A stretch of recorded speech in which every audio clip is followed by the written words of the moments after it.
The conflict that has the potential to involve the entire world continues between Iran, Israel, and the USA. Operation Epic Fury, started by the United States of America, with the objective of rapidly overthrowing the current regime, is going longer than expected. But there is no doubt that the USA will come on top, given the abundant resources and the power they possess. However, with Iran fighting back strongly is causing massive problems. This has forced the USA to compromise on a few of their recent stances. It's the 7th day of this conflict. Let's dive deeper.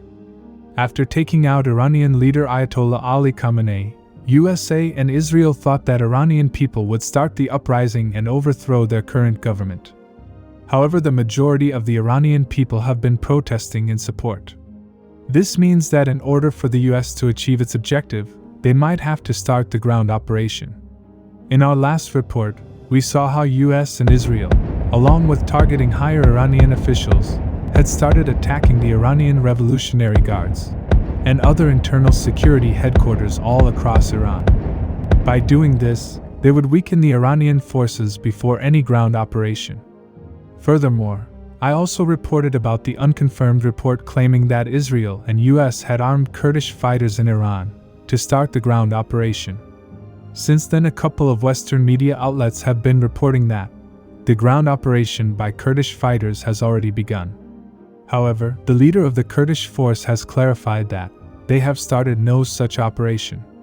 But given the pattern of US and Israel targeting the headquarters of IRGC, and internal security along the western border suggests that something could happen in the coming days. Recently, sources reported that Iranian forces' headquarters were completely destroyed by the US in a Kurdish province. But another group, MPF, has already started the insurgency against Iran, sources reported, as they attacked local Iranian command. All the recent events suggest we might see ground operations in the coming days, but this will greatly depend upon the air superiority the US is able to achieve. And both nations are working very hard to achieve it. There is also one more, but extremely important reason that has been putting intense pressure on the USA. And that is Iran's strikes on neighboring countries. Many of you might know that since the start of this conflict, Iran significantly changed its strategy. Instead of focusing all their attacks on Israel, they attacked US bases and assets in the neighboring countries. Since 28th of February, Iran has struck nearly 11 countries, with thousands of drones and missiles. By doing this, Iran was able to spread thin the US air defense resources and inflict high damage. Iran, by targeting neighboring countries, is striking at the very core, as this has an instant economic effect on the world. We already saw several of the largest oil and gas companies shutting down their production because of Iranian strikes. And as a result, the situation for Europe is near critical. Media claims gas prices have increased nearly 70% since the start of this conflict. And several other countries could be going through a similar situation. One of them would be India. With India depending greatly on Gulf oil, the USA has allowed countries to buy Russian oil for 30 days.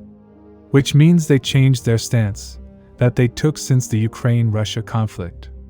Furthermore, with Iran striking on Gulf countries, it seems like Gulf countries are unhappy with the USA, as they are experiencing great damage to their countries, and could be dragged into conflict.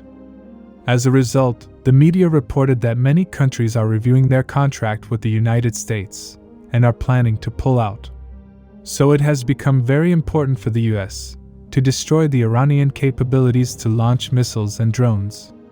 So since last couple of days, they have been actively targeting Iranian missiles launcher and storage facilities across Iran, and they are finding great success. According to the sources, Iranian missile launches have decreased significantly in the last 2 days. However, this has not solved the whole issue. Iran is still launching drones to strike Gulf countries. Given that drones are much easier to launch compared to missiles, it will be very difficult for the US and Israel to eliminate the problem completely. And many of you were asking me to cover this exact situation. One thing you should know is that it is near impossible for Iran to win against the US. But the only way Iran can force the US to pause this conflict is by inflicting economic pressure on the world. But even then, Iran would be under sanctions and will not be able to replenish their resources as fast as the US. So the only way Iran can sustain this for long is if they get help from other countries. And if that happens, then it's the start of the end of the world. Iran's capacity to retaliate using missiles was expected to decrease, given that two of the most capable intelligence agencies are working against them. However, even if the US wins this conflict, their soft power and leverage that they have will significantly decrease over the world. Subscribe for more frontline updates. Let me know your thoughts in the comments down below.